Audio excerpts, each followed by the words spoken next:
Hello, hi everyone. I hope you all are well and may divine bless us all, my dear friends and masters. आज जो मैं यहाँ पे बात करना चाहती हूँ, छोटी सी चर्चा है, वो है कि श्री कृष्ण कब हमारे सारथी बनते हैं।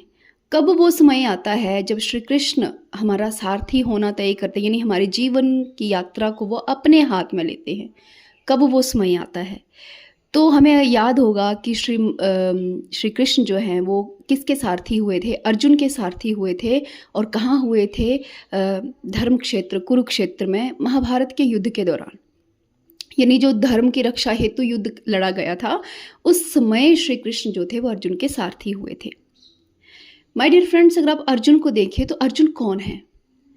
अर्जुन वो हैं जो जब गुरु द्रोण ने उनकी परीक्षा ली थी कि सभी स्टूडेंट की परीक्षा ली थी अपने शिष्यों की, कि चिड़िया की आंख पे निशाना लगाना है, तो सबसे पूछा बारी बारी कि आपको क्या दिख रहा है, तो सबने अलग अलग कहा कि पेड़ दिख रहे हैं, पत्ते दिख रहे हैं, चिड़िया दिख रही है। लेकिन अर्जुन ही एक ऐसे शिष्य थे जिन्होंने कहा कि मुझे केवल चिड़िया की आंख दिख रही है। अर्थात अर्जुन के पास वन पॉइंटेड कंसंट्रेशन थी, बहुत हाई लेवल की। वन पॉइंटेड कंसंट्रेशन जिसके पास होती है वो अपने माइंड को फुली अपने कंट्रोल में कर सकता है। उसके बाद है अर्जुन का सेकंड गुण। सेकंड गुण है कि अर्जुन जो थे उन्होंने अज्ञातवास के दौरान अपनी साधना वनवास के दौरान उन्होंने साधना की थी और भगवान शिव को प्रसन्न किया था, और पशुपति अस्त्र जो है वो शिव से प्राप्त किया था। भगवान शिव से ये अस्त्र प्राप्त किया, अर्थात अर्जुन महान तपस्वी भी थे, बहुत उच्च कोटि के तपस्वी थे वो, जिन्होंने भगवान शिव को प्रसन्न कर लिया। उसके बाद क्या है, अर्जुन कौन थे? अर्जुन जब अज्ञातवास के दौरान, जब 1 साल का अज्ञातवास था उनको, तो उन्हें इंद्रलोक वो गए थे अपने पिता के पास, और वहाँ पे वो कुछ दिनों के लिए रहे थे। तो उसी दौरान, अज्ञातवास नहीं, ये वनवास के दौरान नहीं, उसी दौरान वहाँ पे सबसे सुंदर अप्सरा उर्वशी अर्जुन जी के पास आई, और वो कहती है कि वो काम से पीड़ित है। अर्जुन जी से उन्होंने निवेदन किया कि वो उनकी काम की इच्छा को पूर्ण करे। तो अर्जुन ने उनको कहा कि आप मेरी माता के समान हैं, मैं आपको उस दृष्टि से नहीं देख सकता। स्वर्ग की सबसे सुंदर अप्सरा खुद आके अर्जुन को ये कह रही है, प्रस्ताव दे रही है काम का, और अर्जुन जी ने वो प्रस्ताव ठुकरा दिया। अर्थात अर्जुन जी अपने काम को, यानी लस्ट को कंट्रोल में किए हुए हैं। हाईली मतलब इवॉल्व्ड एक बीइंग ही ऐसा कर सकता है, हाईली इवॉल्व्ड बीइंग, कि अपने काम इच्छा पे या अपनी लस्ट पे क्या कर सकता है, कंट्रोल कर सकता है। अर्जुन जी में ये गुण भी था, राइट। फिर उसके बाद क्या था, उर्वशी जी ने अर्जुन जी को श्राप दे दिया कि तुम 1 वर्ष के लिए किन्नर हो जाओगे। तो वो श्राप से घबराए नहीं, ठीक है, उन्होंने नमस्कार किया और श्राप को स्वीकार किया, और अज्ञातवास के दौरान 1 साल के लिए वो किन्नर हो गए थे, नपुंसक हो गए थे, आई मीन। और उसी दौरान में उनकी रक्षा भी हो पाई, वो श्राप उनको वरदान के रूप में सिद्ध हुआ। तो एक उनमें पेशेंस भी था, कि ऐसा नहीं है कि अगले बंदे ने आपको श्राप दे दिया, कुछ कह दिया तो आप भी आगे से लड़ पड़े, नहीं। अर्जुन में हाई लेवल का पेशेंस था कि स्त्री ने यदि श्राप दिया है तो उसको उन्होंने स्वीकार भी किया। बहुत ज़्यादा पेशेंस, राइट। ये सारे गुण थे अर्जुन में, मास्टर्स। जब ये सारे गुण थे तब भी अर्जुन मोह से ग्रस्त हो गए, तब भी अर्जुन जी मोह से ग्रस्त हो गए। और कुरुक्षेत्र के युद्ध के पहले दिन ही वो जब मोह से ग्रस्त होते हैं, तो उसी मोह से ग्रस्त अवस्था में भगवान श्री कृष्ण उन्हें श्रीमद् भगवत गीता का ज्ञान देते हैं। तो मास्टर्स, भगवान हमारे मोह को तोड़ने के लिए, हमारे जीवन के सारथी बनने के लिए आते हैं। लेकिन यदि आप में ये सारे गुण होने चाहिए जो कि अर्जुन में थे। यदि आपको लगता है कि कृष्ण आपके पास ऐसे आ जाएंगे जैसे आप भक्ति करते हैं, तो ऐसे नहीं आएंगे। श्री कृष्ण ऐसे आने वाले में से नहीं है, वो इतने फ्री नहीं है, इतने बेले नहीं है कि आप नाचोगे, गाओगे, उछलोगे, कूदोगे और 100-100 किलो के मुकुट उनके मूर्ति पे चढ़ाओगे तो आप सोचोगे कि कृष्ण आएंगे, तो कृष्ण कभी नहीं आएंगे। वो तब आते हैं जब संपूर्ण समर्पण होता है और जब मनुष्य संसार की वृत्तियों से पार चला जाता है, फिर वो आते हैं अपने भक्त की रक्षा करने हेतु, अपने भक्त की पुकार पे तब आते हैं। मीराबाई थी, सब सब जानते हैं मीराबाई जी के बारे में। तो मीराबाई थी, वो एक प्रिंसेस थी मतलब, और एक अच्छे राजा के घर में उनका विवाह भी हुआ था। आप जानते हैं उस टाइम पे जिस समय मीराबाई थी, उस समय स्त्रियों पे कितनी रिस्ट्रिक्शंस थी, और वो भी राजा एक क्वीन होने के नाते उनको और भी ज़्यादा रिस्ट्रिक्शंस थी। बट उन्होंने कहा कि मुझे कोई रिस्ट्रिक्शन नहीं चाहिए, मुझे केवल मेरा कृष्ण चाहिए।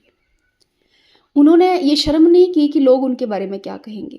उन्होंने ये शर्म नहीं की कि मैं नाचूंगी तो लोग मुझे क्या कहेंगे। उनको लेके उनके परिवार ने उन पे क्या क्या क्या अत्याचार नहीं किए।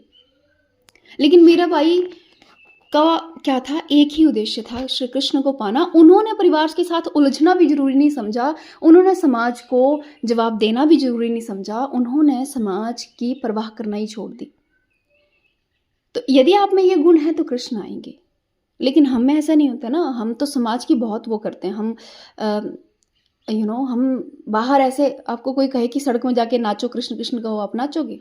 अकेले आप नहीं नाचोगे। और मीराबाई उस समय की बात है ये, जब स्त्रियों की स्थिति इतनी दयनीय हुआ करती थी, स्त्रियों की कोई आवाज़ नहीं थी, कोई कुछ कह नहीं सकता था, कोई उनका पक्ष नहीं था। ये उस समय की बात है।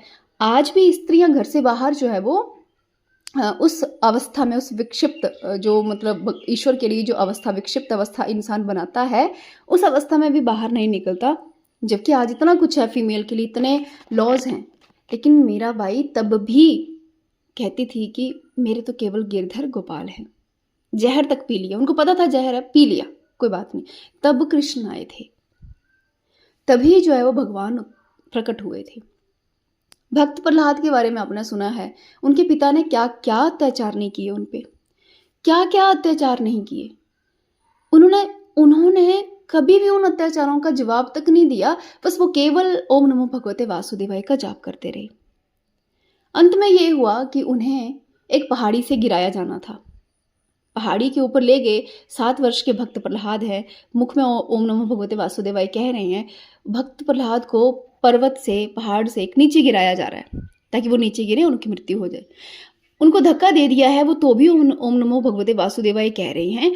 वो पहाड़ी के ऊपर से नीचे, पृथ्वी के मतलब ऊपर से नीचे गिर रहे हैं, तब भी उनके मुख में ओम नमो भगवते इतना समर्पण है कि मैं मर जाऊंगा कोई बात नहीं, यही ईश्वर इच्छा होगी। वो गिरते गिरते गिरते ओम नमो भगवते वासुदेवाय कह रहे हैं। तभी लक्ष्मी जी ने नारायण को कहा कि प्रभु ये क्या कर रहे हैं, भक्त को गिराया जा रहा है और आप यहाँ शांति से बैठे। तो भगवान कहते हैं कि मैं देखना चाहता हूँ कि क्या मेरा भक्त अंतिम समय तक समर्पित है कि नहीं। जब भक्त प्रहलाद, वो छोटा बच्चा, जमीन के साथ टच होने वाला था, यानी गिरने ही वाला था, जमीन के साथ टच होते तो शायद वो ना बचते, उनका शरीर जो है वो शायद ना रहता, तब भगवान विष्णु ने अपना हाथ किया और उनको बचाया।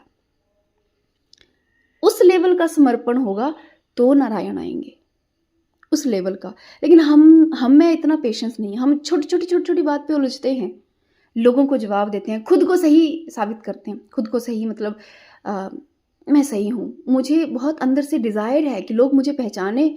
हमारे अंदर, सबके अंदर मीन्स कि बहुत डिज़ायर है लोग मुझे पहचाने, बहुत इच्छा है कि लोग मुझे अच्छा कहें, बहुत ज़्यादा इच्छा है कि मेरा नाम हो।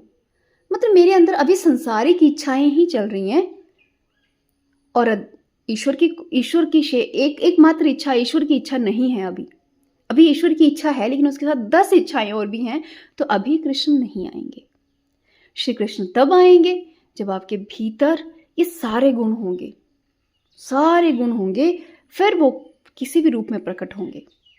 आप कुछ भी कर लीजिए, करोड़ों नाम जप लीजिए उनके बैठ के, आप करोड़ों मंदिर बना दीजिए उनके, आप कितनी मर्जी उनकी मूर्तियां घर में रख लीजिए, कितनी मर्जी उनकी मूर्तियां बांट दीजिए, कितनी मर्जी श्रीमद् भगवद गीता बांट दीजिए, लेकिन वो नहीं आएंगे।